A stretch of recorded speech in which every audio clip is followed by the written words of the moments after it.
Hi, welcome back, everyone. Today, I'm excited to bring you another set of case studies about jewelry businesses and the choices that they are making and the goals that they have. As always, my case studies are a compilation of anonymized client stories, anonymized student stories, and some of my own stories of lessons that I've learned from over the years. So let's start with business owner number one. Business owner number one, she's a jewelry designer and her business has grown to just under 200,000 in annual revenue, about 195. She would very much like to add another $100,000 to that top line of her revenue. At the moment, her line includes everything from under $100 products to over $1,000 products. She has a wide range. And she's developed this really strong sense of storytelling through her work. It's very design forward. And she would, again, like to grow to another $100,000 a year in revenue, bringing her to just under $300,000. Currently, her work is a mix of custom, production work, one of a kinds, and she maintains that strength of the storytelling throughout all of her work, meaning that her custom is not generic custom work, it's custom work within the kind of style that she does.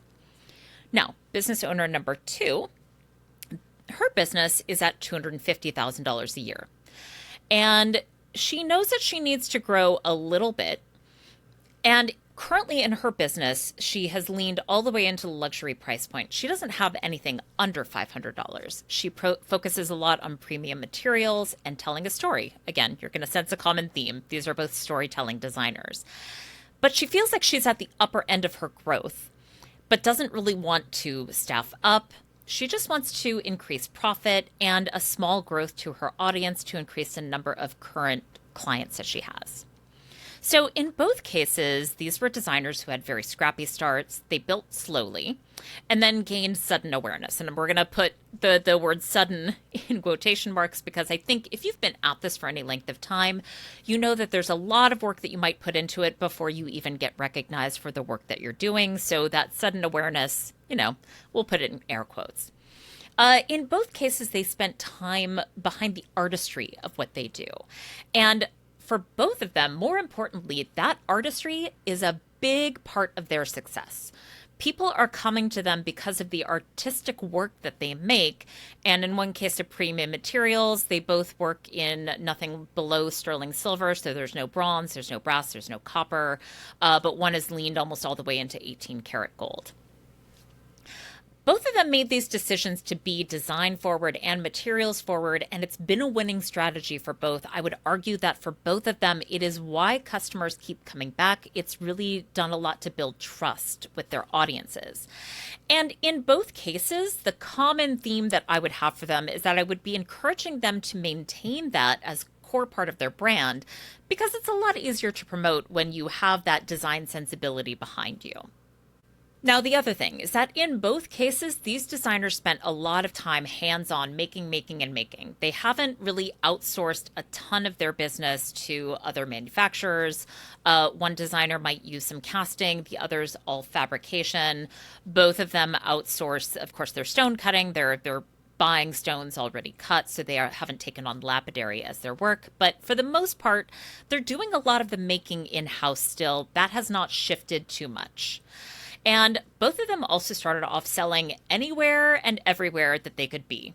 They didn't care if they weren't sure if it was the right venue or not. They just thought, we're just going to get in front of as many people as we can. And in both cases, the common theme I would say is that they were able to build a pretty loyal following by doing that because people found them, they experienced the jewelry, they touched it, they met the designers, they felt a kinship with the designers. And this is one of the things that's really driven both of their businesses is that availability and that building of loyalty to their customer base. And in both cases, those years of selling in person, scrappy all the time, like selling whenever and wherever they could, really gave them that slow and steady build. And then both of them really exploded on social media, mainly Instagram. And that meant that new customers started finding them. So they were able to build loyalty with those new customers too. And they were able to get routine orders every time they sent out an email blast. And by the way, this is another key thing that's common for a number of the most successful jewelry clients that I've had is having a strong email marketing habit and having a strong email marketing program for your business. And both of them do that, which means that they've been able to really generate a lot of income for themselves, whether or not that popularity happens on social media.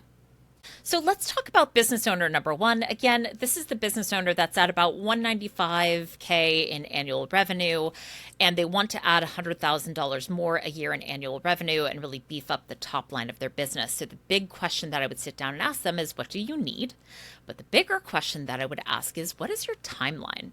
For anybody who studied SMART goals, you probably know that it's an acronym that stands for a number of things, but the T in SMART goals stands for time bound. And so this goal of having an additional 100,000 a year in revenue needs to be attached to some kind of a time frame for that goal to happen, because there can be a really big difference in how we achieve that if it's 1 year versus 3 years. Right? Because 1 year you need to add 100,000 in revenue within a year. That is going to come with a different set of costs. And this is a designer who would like to maintain their profit. Well, earning another 100,000 a year in revenue is going to mean things like possibly paying for advertising on a routine basis and beefing up your advertising budget. It might mean you have to hire PR, which is also going to be a big cost. Adding 100,000 a year in revenue means adding $100,000 of revenue from your production. Do you have the staffing for that? Do you need to hire somebody else? And what does that do to your profit margin if you grow that much and that quickly? And do you need more wholesale orders? If you're going to do more wholesale orders, you might need to do a trade show or hire a sales rep. And that, again, is going to add cost to your business. And you would need to do that inside of a year, which is going to add a huge cost. Versus maybe if you want to do it over the course of 3 years and add about $33,000 a year each year, there might be some other things you can do. Yes, it might involve some paid advertising. It might involve some paid PR, or it might involve new markets, different markets. It might involve beefing up the SEO on your website. There's a lot of different ways that this can happen. But 3 years might be a more achievable goal. It's not that the 1 year goal of adding 100K in revenue is unachievable, but it might come with some really big additional costs versus the more organic growth. I mean, the other tactic that they could take is to add more custom work. They're already open to it. They're already doing it. Custom work can be very lucrative. You can fetch a higher price for a lot of custom work, especially if we're talking about engagement and wedding. Those pieces, she could add maybe 5 more pieces a month, and we're going to start to really grow and build to that new revenue stream. But, of course, the question is going to be, does she have the time to add all of that custom work, all of that client management to her schedule? That's possibly a big question. It could mean still needing to hire somebody else part-time just to manage the production line that she currently has. And this is why I would recommend setting that goal and making it a time-bound goal, because the addition of all of this work could come with all of these other costs that could get them close, but maybe not within the year. They would almost certainly get there by year 2 and definitely by year 3, but a focus goal with good boundaries helps take that goal and turn it into a plan and a strategy that she can follow. So let's go back to business number 2 and talk about what they need. So again, this is a business owner. She's doing 250K annual revenue and knows that she needs to grow a bit, but mostly wants to do it through profit without adding too much to her workload. Taking care of aging parents, parenting in general, your business can really take time away from those personal life things that need to happen. And so she doesn't want to take too much time away from that. So growth is going to have to be extremely focused. So their current revenue is definitely plenty to not only cover their bills, but also to pay themselves a salary. So that's not necessarily a concern. But of course, as many of us know, as we've been feeling the pinch, inflation is certainly all the rage right now. And along with that, of course, the increased cost of gold and silver, increased costs across the board of doing business. And she knows that she can't stay at 250K in annual revenue. She knows that she's going to need to grow it somewhat to stay ahead of inflation. So This designer, to date, again, their success has been largely based on their focus on artistry and fine materials. So we would need to stay focused on linking that design sensibility to any growth. They've really thrived as a result of this focus, so I wouldn't want to take that away from them, but they're going to need some of that solid financial planning. So in their case, actually continuing to focus on their craft and on their designs is the smartest possible move, because their current clientele relies on them to come back again and again and again. And not because she's reproducing the same work all the time, but because she has this design aesthetic that appeals to her core client. And that's what they're coming back for, to get something different, but in her style. I wouldn't tell her to go change that too much, because what she really needs is to maybe find like a handful of new clients who can also meet her price point and who also like the work that she does. So we might be relying on her design sensibility to produce even more meaningful, more storytelling type pieces, to lean all the way into that luxury price point, to really find a new kind of clientele, to add like even like one more client a month. Paying $1,000 for a piece would add $12,000 at the end of the year. That's growth for her business. And at the core, this is the role that artistry can play in the design development, and how artistry can play into the business development of a jewelry designer, because it helps attract and keep customers. So in her case, the growth is likely to be more incremental. It's likely to be slower, but it will also maintain that client loyalty that she has right now, and also keep this designer engaged in her own work. So you've probably noticed that I am not recommending that designer number one cut out her line of work that's under $100. I absolutely know that this has been standard advice in the jewelry industry for a very long time. I have followed it in the past for my own work. I have sometimes recommended it. It is sometimes the right answer for the right designer, but it is not the right answer across the board.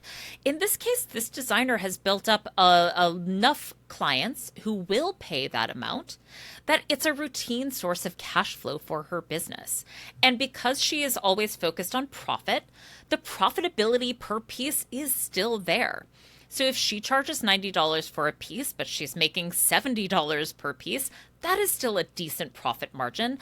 I wouldn't tell her to cut that out, because the other reason why is that sometimes these clients who buy a small piece, and maybe they buy a few small pieces a year or one a year, maybe they'll come back when they're ready for something big, like an engagement ring, like a wedding ring, like a divorce ring, like bringing in a family heirloom to be remade. And I have actually seen this happen a lot, where a client goes from spending just a small amount, but then suddenly they're in the market for something special, and the first person they think of is that jewelry designer they've been shopping with for a decade. So I wouldn't tell this designer to cut out those under $100 items, because it might cut too many of her loyal followers and it would cut her cash flow too much. You'll also notice that I am not recommending that designer number two switch to mass manufacturing in order to scale up and grow her business. I'm not recommending that she find cheaper materials. Again, there are times that these are the right answers for some designers, and I've definitely seen it work and be successful. But in her case, scaling to make more products and to ship more products is actually not the direction that she wants to go in. Her needs are fairly small. She needs maybe one more new customer per month in order to grow from where she is now to where she'll need to be to stay ahead of inflation. So if she were to mass manufacture, the other side of it is that the existing clientele might get really confused and might feel abandoned by her.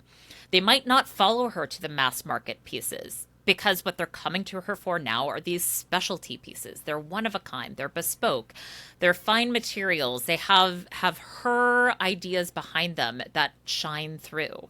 And that's why they're coming to her. If she suddenly switched to mass market, she might lose a lot of those loyal customers and might not have enough people following her into the mass market. So her growth, again, might look incremental, and that's fine. We don't all have to be the same.